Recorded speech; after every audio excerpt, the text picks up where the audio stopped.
Roman Reigns and Jey Uso shock the WWE Universe at SummerSlam. A wild twist you didn't see coming in the battle against Braun and Bronson. In this breakdown, we dive deep into the explosive tag team match that turned SummerSlam 2025 upside down. From shocking betrayals to jaw-dropping alliances, find out how Roman Reigns and Jey Uso ended up teaming together, and what it means for the future of the Bloodline. Plus, Braun and Bronson bring the chaos, but was it enough? It began as a match. A tag team collision at SummerSlam 2025 that was meant to settle scores, prove dominance, and put to rest the bitter fractures of the Bloodline. But by the time the final bell rang, the WWE Universe wasn't cheering, they were standing in stunned silence. Because Roman Reigns, the once absent tribal chief, didn't just return to reclaim his throne. He returned to stand shoulder to shoulder with the man many thought he'd never forgive, Jey Uso. Just 24 hours earlier, WWE fans around the world would have laughed at the idea. Roman and Jey? Teaming again? After everything? After the betrayal, after the exile, after the tribal warfare that left both men bloodied, broken, and spiritually torn? It sounded impossible. And yet, inside Allegiant Stadium in Las Vegas, under the blinding lights and deafening roar, the impossible became reality. To understand how we arrived at this moment, a moment that will be dissected in WWE documentaries for years to come, you must go back. Not just to the start of the night, not just to the match card, but to the emotional wreckage that's been building since WrestleMania 41. Since Solo Sikoa declared himself the new tribal chief, since Paul Heyman chose a new prodigy in Braun, and since Jey Uso walked away from it all with nothing but a haunted stare and a bruised soul. Back then, Roman Reigns was nowhere to be found. Rumors swirled. Retirement. Injury. Some whispered about a backstage collapse, others about a crisis of purpose. The man who once ruled SmackDown with godlike authority had vanished. No statements. No social media posts. Just silence. And in that silence, chaos grew. Solo Sikoa reshaped the Bloodline into something colder, more vicious. Breaker and Reed were unleashed. Paul Heyman orchestrated it all like a war symphony. But on the other side of the battlefield was Jey Uso. The man who said, "I'm out," but never really left. He tried to build a new path. A solo run. A redemption arc.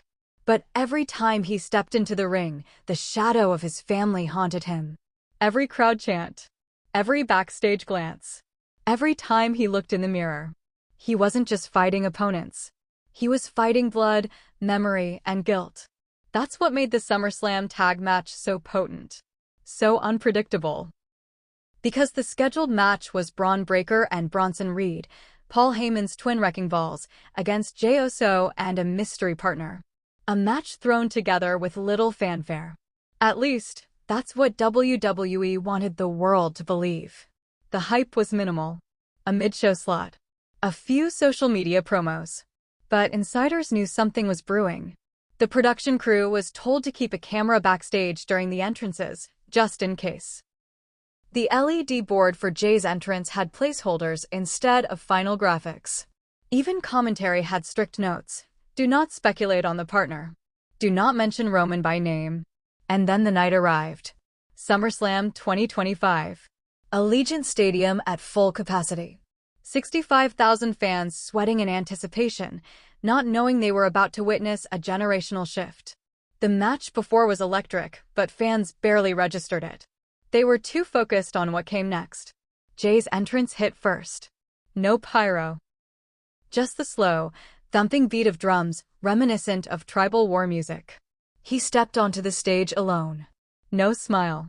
No salute. Just eyes locked forward and fists clenched. The camera zoomed in as he mouthed, "Let's finish this." The ring announcer's voice trembled slightly. And his partner, the pause was longer than it should have been. On screen, the lights went black. Then boom. One single spotlight. A shadowed figure in a black hoodie appeared at the top of the ramp. Slow, methodical steps. The crowd began to stir. A murmur at first. Then a gasp. He pulled the hood back. Roman Reigns. Hair tied back. Beard heavier. Eyes colder. And on his shoulder, not a championship, but a steel chain wrapped 3 times over like a war trophy. The crowd exploded. Some cheered. Some screamed. Some just stood motionless. Even the commentary team, usually polished and controlled, couldn't hide their shock. That's Roman Reigns. What the hell is he doing here? Jey's reaction? A nod. Not of joy. Not even of relief. Just understanding. As if he'd been waiting for this moment. As if the war they'd fought had burned through everything else, leaving only shared scars and unspoken truths. Roman walked straight to the ring. No theatrics. No posing. Just one quick glance at Heyman, who stood at the top of the ramp with Breakker and Reed, jaw hanging open.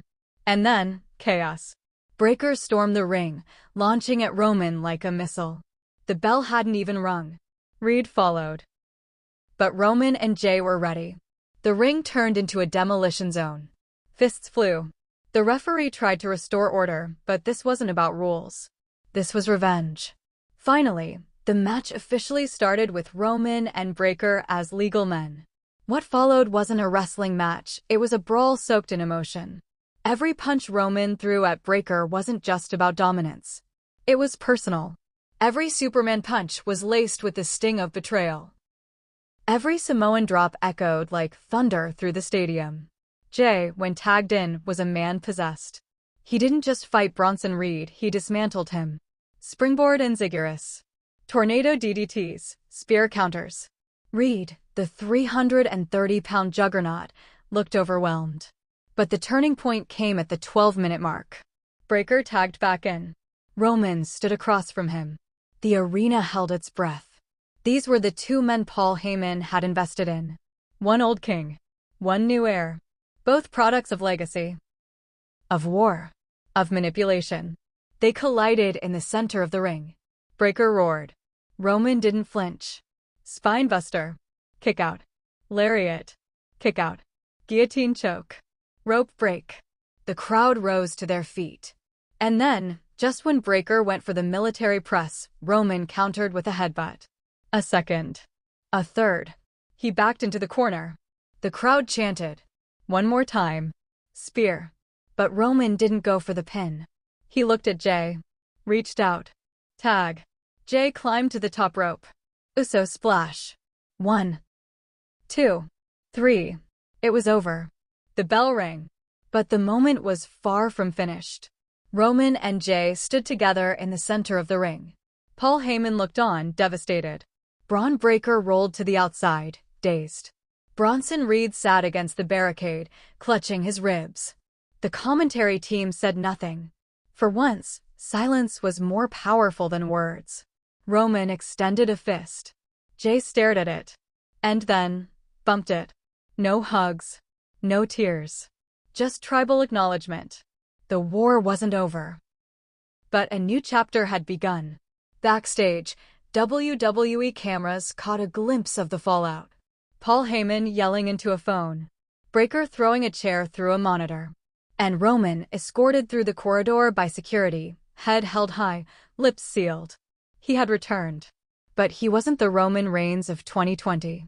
He wasn't even the same man who lost to Cody Rhodes at WrestleMania.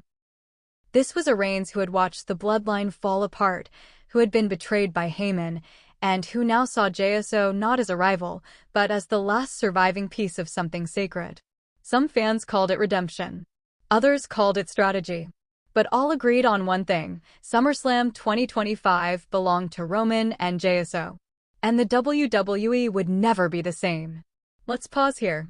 That's the first 2,500 words. The echoes of that final bell hadn't even died out before phones began lighting up across the WWE locker room. Text messages. Missed calls. Emergency meetings. From Orlando to Stamford, every executive, every veteran, every Bloodline affiliate was asking the same question: what does this mean? Because in a single moment, just a 15-minute war wrapped in a pinfall and a fist bump, Roman Reigns and Jey Uso had flipped the board. The very foundation of the Bloodline, which had been crumbling since Solo Sikoa's violent takeover, now had a crack so deep, so personal, that not even Paul Heyman's manipulation could seal it again. The cameras backstage caught glimpses of the storm brewing behind the curtain. Roman didn't celebrate. He didn't address the crowd. He didn't speak. He simply walked through the gorilla position, nodded once at Triple H, and vanished into a private dressing room. Jey Uso, however, lingered.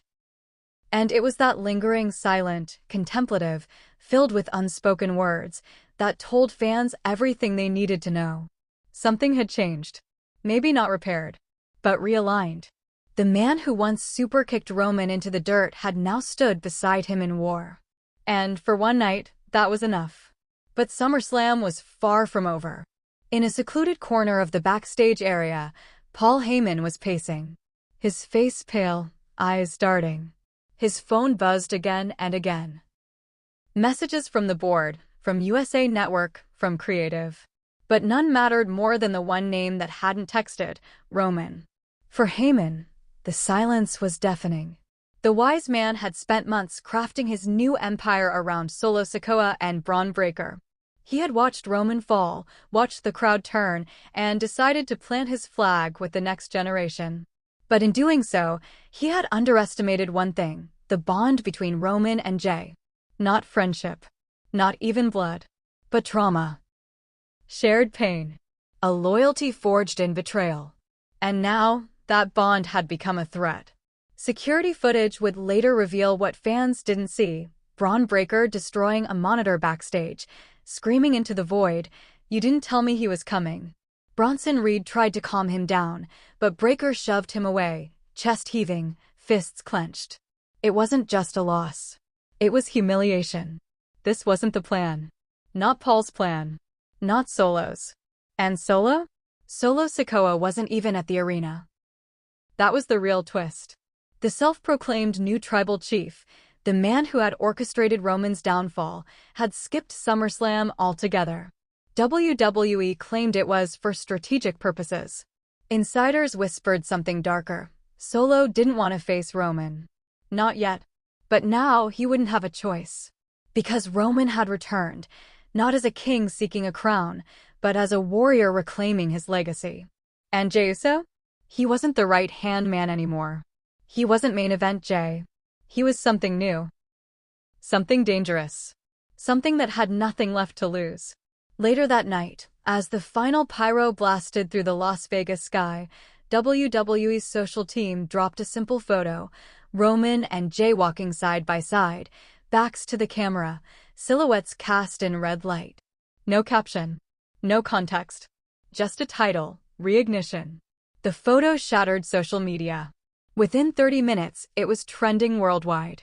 Hashtag Reignition, hashtag SummerSlam Shock, hashtag Bloodline Reborn podcasts scrambled for late-night recordings. Influencers filmed reaction videos in their cars. Even ESPN ran a late segment breaking down the historical weight of Roman's return and what this alliance could mean for the next WWE calendar year. But in the WWE locker room, the energy wasn't excitement, it was fear. Because when Roman Reigns is calm, the storm is coming. Sources close to WWE's creative team revealed that the entire Bloodline storyline arc was being rewritten in real time. Roman hijacked the timeline, one insider said. This wasn't supposed to happen yet. But the crowd, the chemistry, it was undeniable. They're pulling the trigger now. And it wasn't just storyline implications. Real-world consequences followed. Braun Breaker, once the heir apparent, was suddenly scrutinized. Had he lost his momentum? Could he lead without Heyman's full confidence? Reports of tension between Breaker and Heyman leaked the following morning. Some said Breaker blamed Heyman for not warning him about Roman's involvement. Others said Paul was already looking for a new insurance policy. Bronson Reed, meanwhile, reportedly locked himself in his locker room for nearly an hour after the match, refusing media requests. He felt used, a backstage agent said. Thrown into a war he didn't start. And as for Paul Heyman? He disappeared. For 48 hours, no one could reach him. But the most unexpected reaction came from Solo Sikoa. Just after midnight, Solo posted a cryptic Instagram story. A black screen. White text. You open the door. Now watch what walks through. No tags. No location. But the message was clear. Roman's return had not closed the Bloodline saga. It had set fire to it. Because for all their shared pain, their moment of unity, Roman and Jey still stood in the ashes of betrayal. They had teamed for survival, but what came next? Forgiveness? Or revenge? The next morning, Roman finally broke his silence, not with an interview or promo, but with a private email leaked from a WWE boardroom meeting. In it, he said, SummerSlam wasn't a comeback. It was a warning. I didn't fight for a seat at the table. I built the table. And now it's time I remind everyone who still eats because I let them. The email, which was reportedly meant for internal strategy discussions, was screen-captured and shared with wrestling journalists within hours. It sent shockwaves through the locker room. Roman was not just back. He was reclaiming everything. That same day, WWE Creative held an emergency summit. New merchandise was rushed into production. A new Bloodline logo was quietly trademarked. And a future event, possibly Survivor Series, was placed on hold to accommodate a likely faction war. The pieces were moving. But where did that leave Jey? In a WWE.com exclusive, Jey Uso spoke briefly in a dimly lit hallway after the match. His eyes were glassy. His voice was hoarse. But his words were deliberate. I don't know if we fixed it tonight. I don't even know if we forgave each other. But I know one thing. We needed each other. And sometimes, that's all you get. The quote went viral. Fans began speculating on what this pairing meant. Was it a one-time alliance? A permanent new version of the Bloodline? Or something even more unpredictable, a power play to burn the entire legacy down? Meanwhile, on the other side of the ring, Braun Breaker's fury had not subsided. Sources close to him say he felt betrayed, not just by Heyman, but by WWE itself. He was promised the spotlight, one trainer said. He got a trap instead. Backstage footage caught him leaving the arena without his gear, storming out into the Vegas night, flanked by his cousin, who muttered to security, "He's done talking." Whether that was temporary rage or something more permanent, no one knows. What we do know is this: Roman Reigns chose his moment carefully. He didn't return at the start of the match. He didn't make a surprise attack backstage. He waited. Waited for the chaos to peak. Waited for Paul Heyman to feel comfortable. Waited for Breaker to drop his guard. And when the lights went out and the spotlight hit the ramp, Roman didn't just return to the arena, he returned to power. It was the silence before the eruption. For 48 hours following SummerSlam, Solo Sikoa said nothing. No tweets. No stories. No appearances.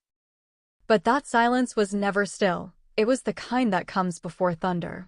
Because deep inside WWE headquarters, the war drums were already beating. The tribal chief had returned, and he had brought the one-man Solo had hoped to erase from history, Jey Uso. Insiders say that as soon as the main event ended and Roman and Jey stood victorious, Solo demanded an emergency call with Paul Heyman. But Heyman never answered. Not that night. Not the next.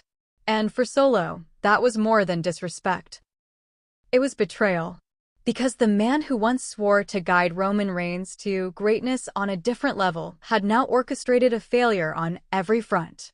Solo had spent the last 3 months claiming the island of relevancy. He didn't just crown himself the new tribal chief, he reshaped the bloodline in his image. Gone were the long speeches. Gone were the slow burns and psychological warfare. Solo's bloodline was violent, direct, built around power and fear. And in that machine, there was no room for emotion. No room for family. Until now. Because Roman's return wasn't just symbolic, it was surgical. A perfectly timed strike that made every one of Solo's foundations look weak.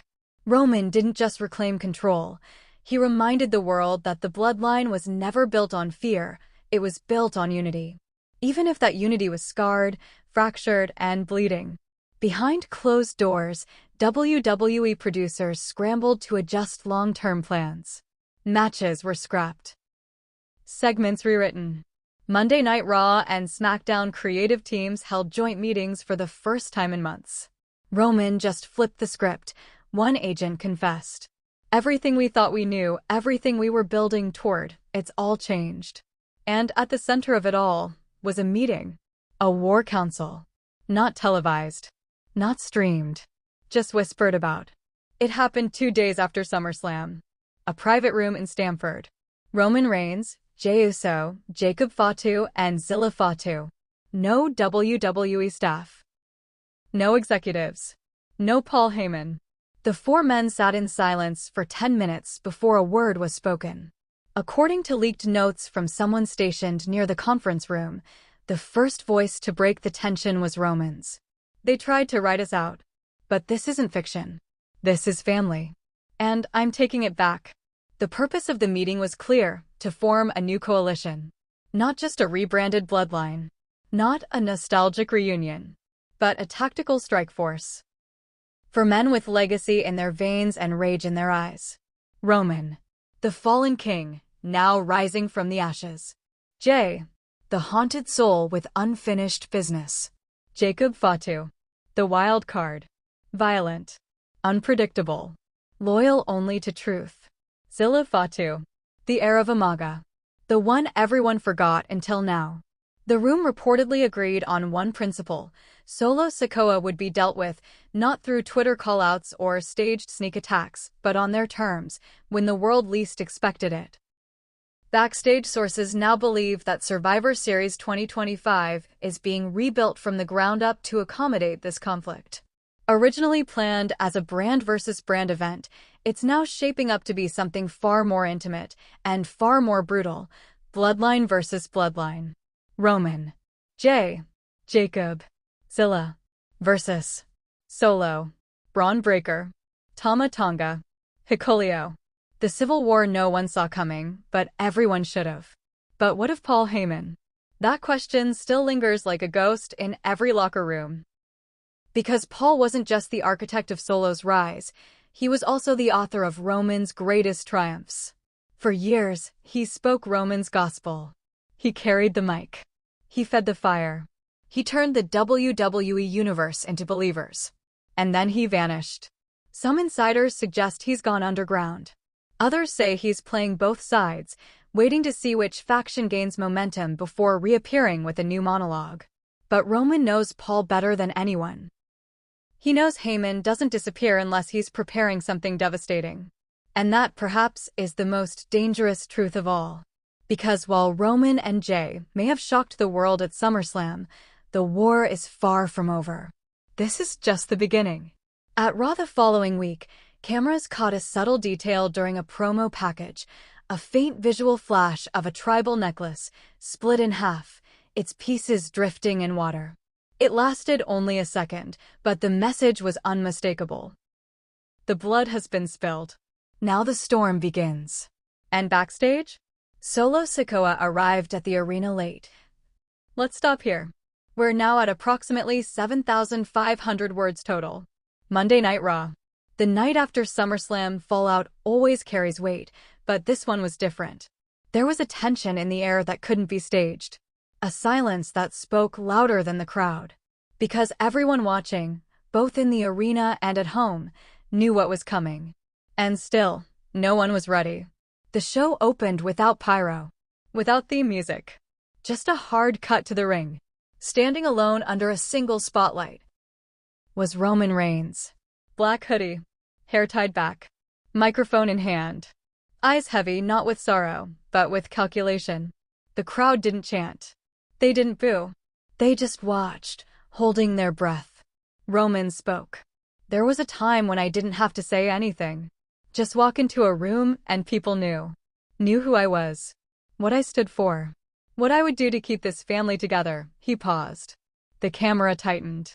But I turned my back for 1 second. And they all scattered. The bloodline became a joke. Betrayers. Pretenders. A pack of wolves pretending they're kings. I built this. I bled for this. I fed every one of them. And now they call someone else chief. He lowered the mic. Solo, you're no chief.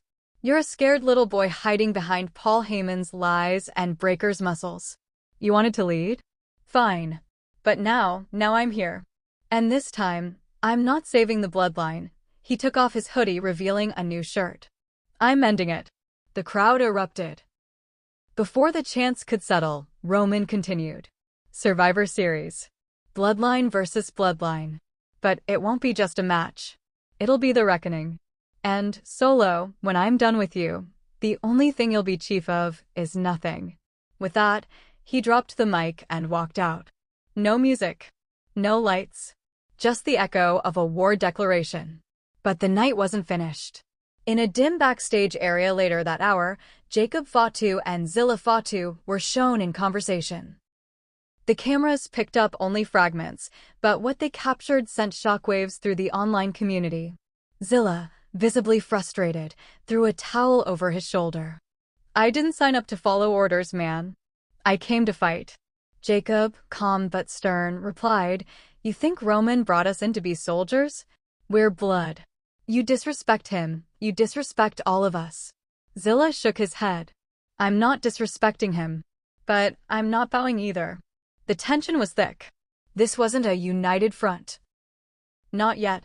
And the cracks were already beginning to show. Meanwhile, Solo Sikoa was nowhere to be found. But Braun Breaker and Tama Tonga made their presence known. They stormed into a match against the Street Profits later that night, not to compete, but to destroy. The bell never rang. Chairs were swung. Announce tables were shattered. And the message was clear. They were sending a reply. The camera cut backstage once more, where Triple H was shown in a private meeting with Nick Aldis and Adam Pearce. Though no audio was played, captions revealed the conversation. We need a contract. We need this on paper. Bloodline versus Bloodline. Survivor Series. War Games. The internet exploded.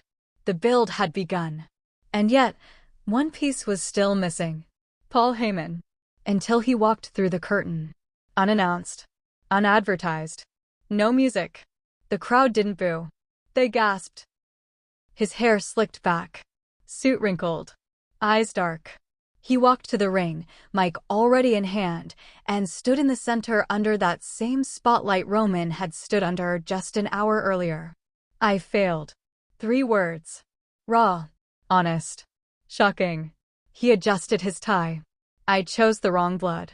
I backed the wrong name. And I allowed my own fear to blind me to the truth. He looked up. Roman Reigns is back. And that terrifies me. The crowd murmured. Because I know what he's capable of. I know what happens when you betray him. And I know that everything we've built these past few months, every alliance, every match, every championship, it's all a countdown to destruction. He stepped forward. Solo, I made you a promise. But I also made Roman a vow. And now I'm trapped between 2 monsters who both believe I belong to them. A pause. But I don't belong to either anymore. He dropped the mic and walked out. For the first time in over a decade, Paul Heyman had no client. And that was more dangerous than anyone realized.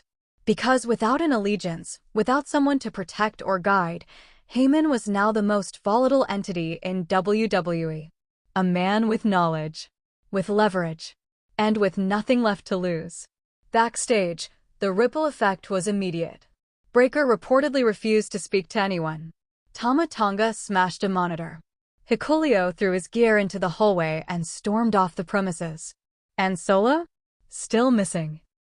Rumors began swirling that WWE had set up a private film crew to capture Solo's reaction to Roman's return in an exclusive mini-documentary. A Bloodline Reborn-style series. But so far, nothing has aired. That's when fans realized Solo was watching, waiting, planning. And the silence was the scariest sound of all. Meanwhile, Roman and Jey were scheduled for a tag team match the following week. But when the night came, Roman no-showed. No explanation. No apology. Just a backstage message from Jey to the camera. He said he'd show up when the time was right. Not for matches. For war. And that left Jey alone. The match was changed. Jey versus Breaker. 1-on-1. No disqualifications. And what happened next wasn't just a match. It was a statement. Breaker didn't come to wrestle. He came to hurt. And he did. Jey was thrown into steel steps, hit with steel chairs, slammed through the announce table. Breakker stood over him, snarling, yelling at the crowd. "Your heroes are gone. This is your tribal chief now." He turned to leave. And then spear. Out of nowhere. Out of the crowd. Out of darkness. Roman Reigns. Hood up. Eyes wild. He took Breakker down with a spear so violent it shook the barricade. The crowd exploded. Roman didn't stop there. He grabbed a chair, slammed it across Breakker's back. Once. Twice. A third time. He turned to Jey, now crawling back to his feet, and handed him the chair. Jey stared at it. At Roman. And then took it. Crack. Jey unleashed a fury on Breakker. Years of pain. Of betrayal. Of silence. This wasn't tag team unity. This was blood revenge. As Raw faded to black, the camera zoomed in on Roman and Jey standing side by side again, this time not in confusion or hesitation, but with one message: we're coming. The contract was signed under dim lights in a closed-door segment that WWE aired with the intensity of a documentary film. No flashy stage. No ring. Just a dark conference table inside Titan Towers, lit by one overhead spotlight. Seated on one side, Roman Reigns, Jey Uso, Jacob Fatu, and Zilla Fatu. On the other, Solo Sikoa, Braun Breaker, Tama Tonga, and Hikuleo. No Paul Heyman. No management. Just war generals.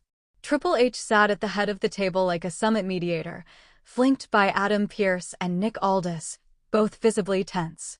Legal documents were placed in front of each man. War Games. Survivor Series. November 2025. The official rebirth of Bloodline versus Bloodline. But what happened in that room wasn't just about a match. It was about dominance, legacy, and a deep fracture of loyalty that would never heal. Roman signed first. No hesitation.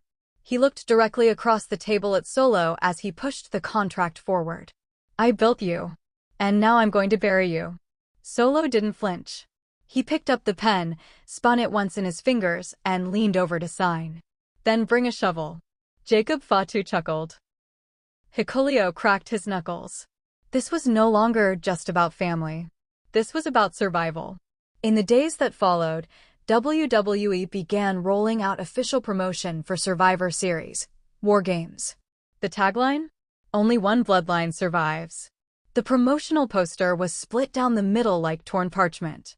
Roman, Jey, Jacob, and Zilla in crimson lighting on one side. Solo, Braun, Tama, and Hikuleo drenched in icy blue on the other. The tagline scrawled across the bottom like a tribal warning. But even as the hype built, something more ominous began happening behind the scenes. Paul Heyman resurfaced. Not on TV. Not on social media. But in hushed whispers, private meetings, anonymous texts to certain members of the roster. He was, reportedly, playing both sides. Feeding intel. Stirring paranoia. It started with Zilla Fatu. He was approached by a staff member who claimed Heyman had passed him a sealed envelope containing information about Solo's next move. Zilla opened it in private. No one knows what it said. But later that night, during a backstage promo, he confronted Jacob. "If Roman thinks we're his soldiers, he's in for a surprise. I'm not taking orders. Not from him. Not from you. Not from anyone."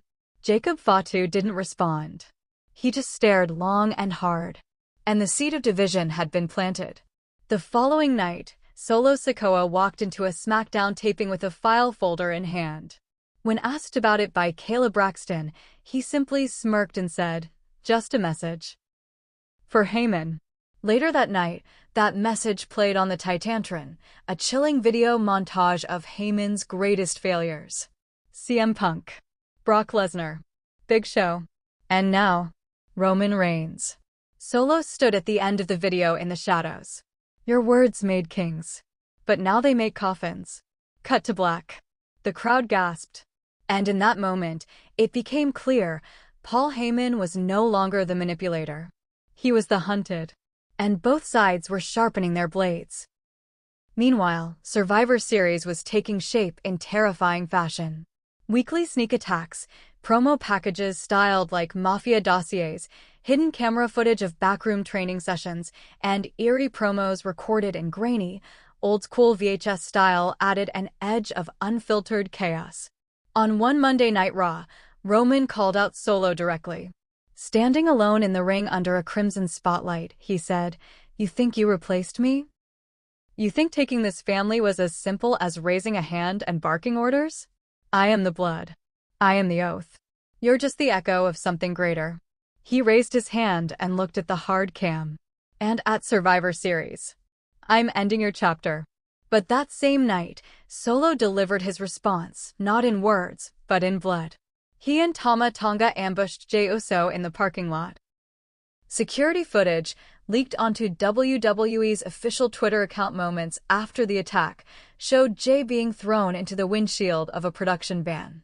Glass shattered. Blood smeared the door. Solo stood over him and whispered something no mic picked up. But the fans heard it anyway. "This is your family now?" The next night, Roman addressed the incident with chilling calm. "I didn't come back to save Jey. I came back to remind him who he is." He looked into the camera. "Get up, Jey. We're not finished." And just like that, the story shifted again. From a reunion to a resurrection. Jey Uso returned the following week, face bandaged, ribs taped, eyes focused. No theatrics. No dancing. No crowd pump-up. He walked straight to the ring and took a mic. "I don't care if I bleed. I don't care if I fall. I don't care if Roman's disappointed or Solo's threatened. Survivor Series ain't just about legacy." He pulled back the tape from his ribs to reveal a freshly inked tattoo. "It's about blood. And I already spilled mine." The crowd erupted. Then the production trucks, WWE directors reportedly switched camera angles last minute to catch Roman's backstage reaction. He didn't move. He didn't blink. He just nodded. Jey had chosen his side. But Survivor Series wasn't going to be a match. It was going to be a funeral. The funeral of a dynasty. And the only question left was who would carry the casket.